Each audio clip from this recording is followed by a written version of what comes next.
Bonjour à tous et bienvenue sur La Retraite à 40 ans, le podcast pour prendre sa vie en main. Chaque dimanche, retrouvez une personne comme vous qui échange sans fil sur ses origines, ses ambitions, ses aspirations, sa relation à l'argent. Je m'appelle Victor Laura, je suis l'expert français du frugalisme et du mouvement FIRE, Financial Independence and Retire Early, indépendance financière et retraite précoce. Retrouvez mon livre La Retraite à 40 ans, c'est possible aux éditions Larousse. Pour rejoindre le mouvement FIRE, c'est sur devenirfrugaliste.com. Il y a une communauté, des workshops et des outils.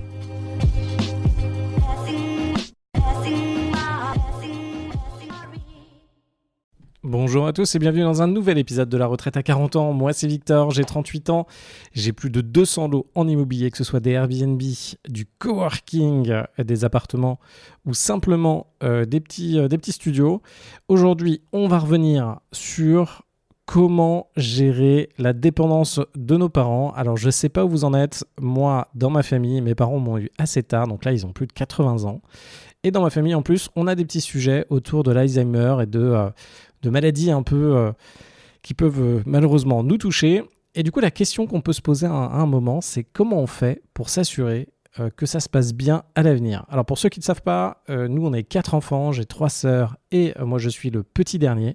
Et la question que je me suis posée ces derniers temps, c'est est-ce qu'on était tout au clair sur cette notion d'héritage, mais pas que la partie héritage, parce que d'un côté effectivement il y a le patrimoine, comment optimiser tout ça et s'assurer que vous allez bien récupérer sans trop vous faire ponctionner par les impôts, de tout ce que vous pouvez avoir de vos parents s'il y en a, mais de l'autre côté il y a le concret de la vie. Alors ça c'est quelque chose que je connais bien. Il s'avère que depuis un certain nombre d'années indirectement j'interviens pas mal dans les activités de mes parents pour les aider, pour m'assurer que tout se passe bien. Et là une question que je me posais et où il faut faire attention, et à mon avis vous allez vous la poser aussi, c'est qu'est-ce qui se passe si un jour il y a un petit peu des pertes finalement d'autonomie de vos parents et comment vous allez pouvoir remédier à tout ça. Alors de ce que j'ai compris, il y a le schéma plutôt classique où si à un moment l'un de vos parents se retrouve en perte d'autonomie et n'est plus en faculté finalement de gérer son patrimoine, ce qui est tout à fait possible, c'est qu'il y ait une tutelle qui soit mise en place et que cette tutelle, si vous avez surtout des frères et sœurs, ce qui est possible, c'est que cette tutelle soit réalisée par un organisme externe. Et dans ce cas-là, bonne chance pour pouvoir simplement faire des actions qui vont dans le bon sens pour le patrimoine familial ainsi que votre patrimoine et même pour le sens de vos parents. Qu'est-ce qui se passe dans ce cas-là ? Finalement, c'est un juge qui va mandater et qui va pouvoir prendre les décisions sur le patrimoine et sur la gestion des finances de vos parents. Alors, qu'est-ce que vous pouvez faire si vous voulez éviter de tomber dans ce système-là ?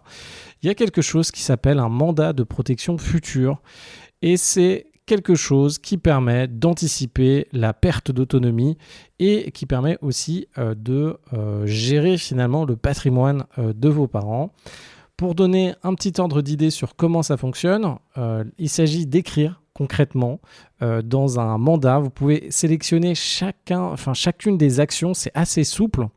Et vous pouvez décider que, par exemple, si c'est vous qui signez ce mandat-là, que, par exemple, votre fils ou votre fille va décider pour vous qu'est-ce qui va se passer avec votre patrimoine immobilier, qu'est-ce qui va se passer sur votre gestion des dépenses, qu'est-ce qui va se passer sur votre capacité à dépenser chaque mois. Alors, ce qui est important, autour de ce mandat, donc il y a deux façons de le faire, sous seing privé et aussi notarié. Comme d'habitude, ce qui est quand même beaucoup plus efficace de ce que j'ai compris, c'est de faire un mandat notarié. Il y a 2 éléments aussi, soit vous faites le mandat pour vous-même, soit vous faites le mandat pour autrui, donc une personne de votre famille, pour voir comment ça fonctionne. Il peut couvrir un grand nombre de choses, mais c'est pour organiser la gestion du quotidien et assurer finalement la gestion financière et patrimoniale et préserver les habitudes de la personne que vous avez. Alors, dans un premier temps, avant même de revenir sur ce mandat-là, si vous avez des personnes, si vos parents sont dans les 80 ans ou sont dans les 70 ans en fonction de leur état, le premier truc que moi je vous encourage à faire, c'est déjà d'avoir une visibilité sur leur compte bancaire. Alors pourquoi ? Il se passe quelque chose avec le temps, c'est même si vos parents étaient très réactifs, directeurs d'entreprise, si ils savaient très bien gérer leur argent, au fur et à mesure du temps, on devient un petit peu plus faible dans sa résistance par rapport aux autres et on ne comprend plus trop si des personnes veulent notre bien ou finalement veulent notre argent. Et d'autant plus si vos parents sont un petit peu isolés, c'est-à-dire que s'ils ne sont pas avec vous, si vous ne les voyez pas souvent, il y a quelque chose, et je vous encourage à discuter de ça avec votre notaire, c'est souvent la dernière personne qui parle qui a raison. Donc, si vous avez dans l'entourage de vos parents une personne qui va dire « Ah non, non, si c'est ça qu'il faut faire, il faut le faire comme ça, et puis voilà, et puis de toute façon, c'est pour telle raison que vous m'avez donné 1000 euros, etc. » Cette personne-là va sûrement être la dernière à avoir raison. Alors moi, je le vois très souvent, là, de plus en plus, qu'est-ce qui se passe ? Il y a mon père, il est du coup proche de la Suisse, et tout là-bas, dans sa petite maison, il a effectivement une piscine, et c'est un calvaire, cette gestion de la piscine, c'est-à-dire qu'il fait venir, alors il y a eu des fuites dans sa maison, etc. Alors quand vous avez une maison, attention, au bout d'un moment, ça peut devenir assez complexe, et il fait venir des artisans qui lui facturent 200, 400 euros pour finalement ne pas régler la problématique. Et je vois bien que les gens se comportent de moins en moins avec lui comme ils se comporteraient avec moi, par exemple. Et du coup, ils commencent à dire, bah voilà, ils font passer des 200 euros de facture, des 400 euros de facture pour des recherches de fuite qui ne mènent à rien, etc. Donc attention à toute cette pression et toute cette façon et tout cet élément financier. Donc comment vous pouvez vous assurer que tout ne part pas en live ? Premier truc, c'est d'avoir une procuration sur les comptes bancaires de vos parents. Donc ça peut être fait auprès de la banque et comme ça, vous allez pouvoir voir, voire même gérer l'argent, mais en tout cas, du moins, voir les fonds et où partent les fonds. Donc, ce qui fonctionne aussi comme dans une entreprise de la même façon, dès que vous pouvez voir les comptes bancaires et où part l'argent, ça vous permet, même pour vous, ça vous permet de savoir, qu'est-ce qui se passe ? Est-ce qu'il y a des écarts ? Est-ce qu'il y a de l'argent qui part dans des endroits où ça ne devrait pas partir ? Et ça permet surtout d'avoir un dialogue sur des faits concrets. Donc ça, c'est une des premières choses à faire et je vous encourage à le faire. Alors même avant ça, c'est d'avoir une discussion avec vos parents. En amont, j'aurais peut-être dû commencer par ça, en leur expliquant. Alors ça dépend à quel point vous êtes proche de vos parents ou pas, mais en disant, la vie, ça évolue. Il y a un moment, il y a des difficultés qui peuvent commencer à arriver et vos parents vont avoir besoin de vous. Et ça se voit sur toutes les parties finalement de leur gestion de patrimoine et même de la vie courante. Comment on peut voir ça dans un premier temps ? Vous allez avoir des parents qui potentiellement, pour remplir les impôts, avant c'était en format papier, maintenant c'est digitalisé, donc là on se rend compte que ça peut être un petit peu plus difficile.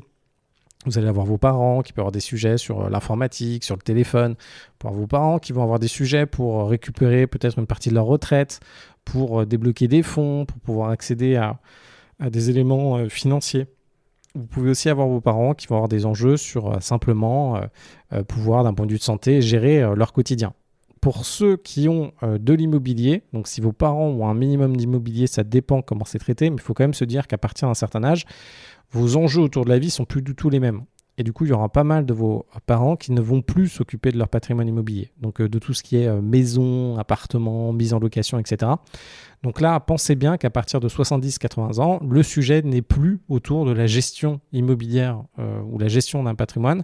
Le sujet sera vraiment sur profiter de la vie au quotidien, si vos parents sont là-dedans et je l'espère.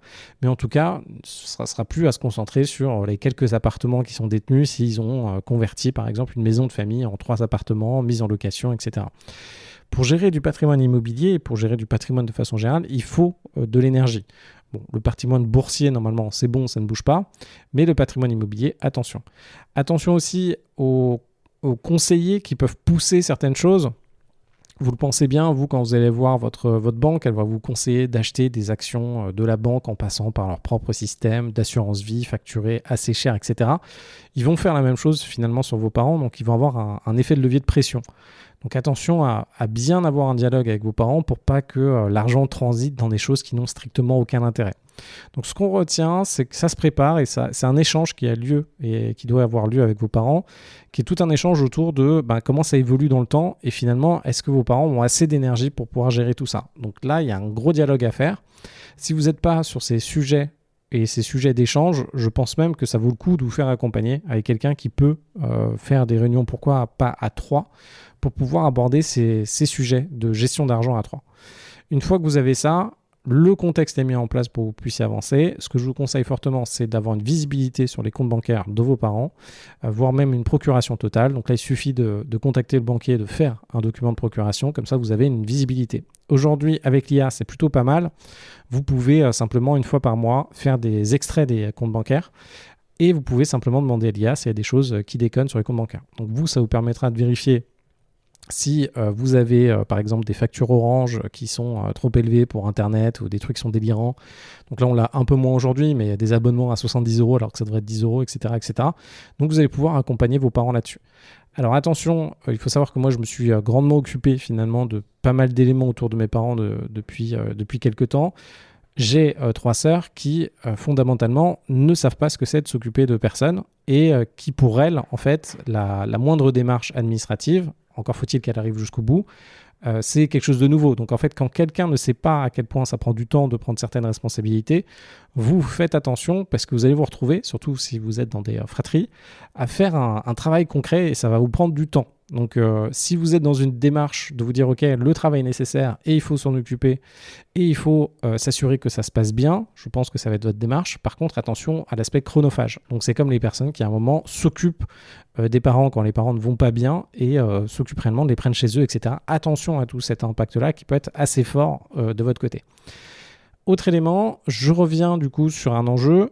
Quand vous avez vos parents, il y a un moment, vos parents vont rentrer dans une phase où il va falloir prendre des décisions concrètes s'il y a un minimum. Alors je parle beaucoup d'immobilier, nous on parle beaucoup d'immo aussi, puis ça peut vous aider à vous aussi sur votre propre vie. Quand vous avez un minimum d'actions à gérer, ce qu'il faut être en capacité de faire, c'est surtout de ne pas bloquer les situations. Et la problématique que vous risquez d'avoir, si vous ne préparez pas, en fait, et si vous n'avez pas une sorte de mandat de protection future, c'est de vous retrouver avec des opérations qui sont bloquées. Donc vous allez vous retrouver avec un mandataire extérieur qui, franchement, ne comprend pas grand-chose, dans la plupart des cas, va avoir des délais, et vous allez vous retrouver bloqué pour vendre des immeubles, pour vendre des éléments, pour pouvoir gérer des actions, par exemple, sur des prêts, s'il y a encore des prêts, etc. Et c'est là que rentre en compte le mandat de protection future pour moi. Il y a toute une partie gestion financière où c'est nécessaire, effectivement, de pouvoir entrer en action. Alors concrètement, qu'est-ce que vous pouvez mettre dans ce mandat? Alors ce mandat de protection future, alors vous pouvez le faire largement en avance si vous avez un parent qui finalement assez tôt a des problématiques soit financières ou des problématiques autres. Ce que vous pouvez mettre dessus, c'est très très large et vous pouvez mettre simplement des décisions sur vendre ou acheter un immeuble, des éléments sur où on vire l'argent, s'il y a gestion de l'argent de toutes les façons, gestion des dépenses au fur et à mesure du quotidien, gestion des cautions en cours, gestion des ressources professionnelles, est-ce qu'il faut vendre des actions ou pas, etc. Vous pouvez rentrer un grand nombre d'éléments dans ce mandat de protection future et je vous encourage fortement à aller dans cette direction pour ne pas vous retrouver bloqué à avoir des éléments, des trucs qui ne sont pas loués, qui perdent de la valeur, des gestions financières qui ne vont pas, du love, je crois que c'est pas du love bombing, mais en tout cas vous avez des personnes qui vont draguer vos parents pour leur soutirer de l'argent. Bref, en tout cas, moi j'encourage à concrètement travailler ces éléments-là. Autre élément, pour essayer de faire quelque chose de juste, attention, parce qu'à un moment, lors d'un héritage, vous pouvez toujours avoir des tensions financières, et ça arrive assez souvent. Donc si vous êtes plusieurs frères et sœurs, vous pouvez très bien, alors vos parents peuvent décider de mandater une seule personne pour pouvoir prendre toutes les décisions, mais attention si c'est vous qui êtes la personne qui êtes mandatée, parce que vos frères et sœurs peuvent se retourner contre vous, parce que vous pouvez potentiellement avoir pris des décisions qui sont trop... vous allez pouvoir... En fait, on va critiquer les décisions que vous allez pouvoir prendre comme si ça vous a enrichi vous-même.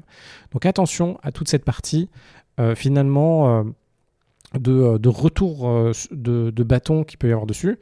Moi, dans mon cas concret, par exemple, ce vers quoi on est en train de travailler le sujet, juste pour préparer en amont. Là, pour le moment, tout va bien, et c'est dans les moments où tout va bien qu'il faut préparer les choses. Je vous rappelle, c'est exactement les mêmes éléments pour vendre votre immobilier et vendre votre entreprise. C'est lorsque votre entreprise va bien qu'il faut prévoir de la vendre. C'est contre-intuitif.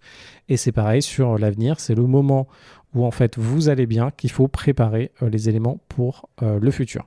Et nous, ce qu'on est en train de préparer en amont, c'est qu'on sera sûrement 2 décisionnaires sur les enfants sur 4 qui vont pouvoir prendre les décisions si on est d'accord. Donc ce sera là en l'occurrence une de mes sœurs et moi. Et si on est aligné sur la décision et qu'on va dans la bonne direction, on sera en capacité de prendre les décisions. Donc ça permet de ne pas avoir une seule personne décisionnaire là-dessus. Donc attention à bien valoriser le temps que ça incombe de faire ces éléments-là.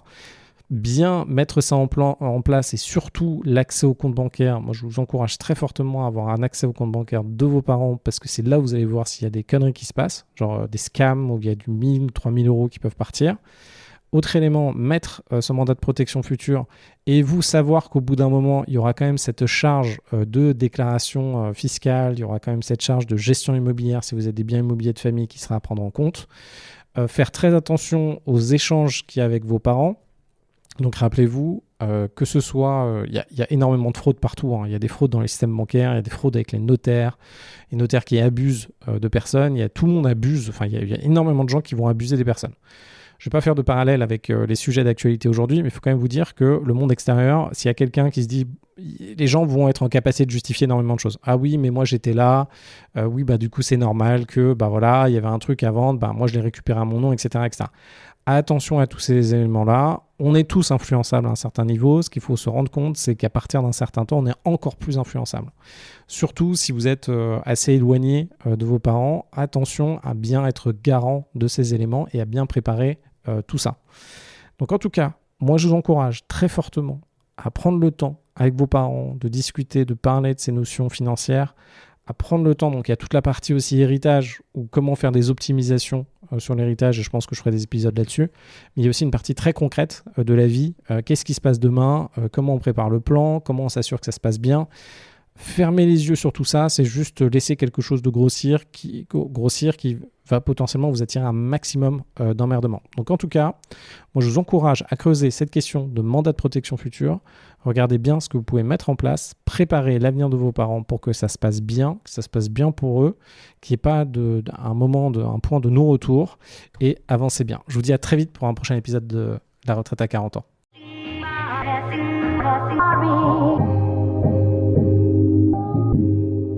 Vous venez d'écouter un épisode de La retraite à 40 ans. N'hésitez pas à en parler autour de vous, à vous abonner, à rajouter 5 étoiles et à mettre un petit commentaire. Ça nous aide vraiment beaucoup. Pour être informé des nouveautés, rendez-vous sur devenirfrugaliste.com. Une question, je réponds sur LinkedIn, Victor Lora, Lora. Et surtout, n'oubliez pas, vous êtes déjà au top. À très vite.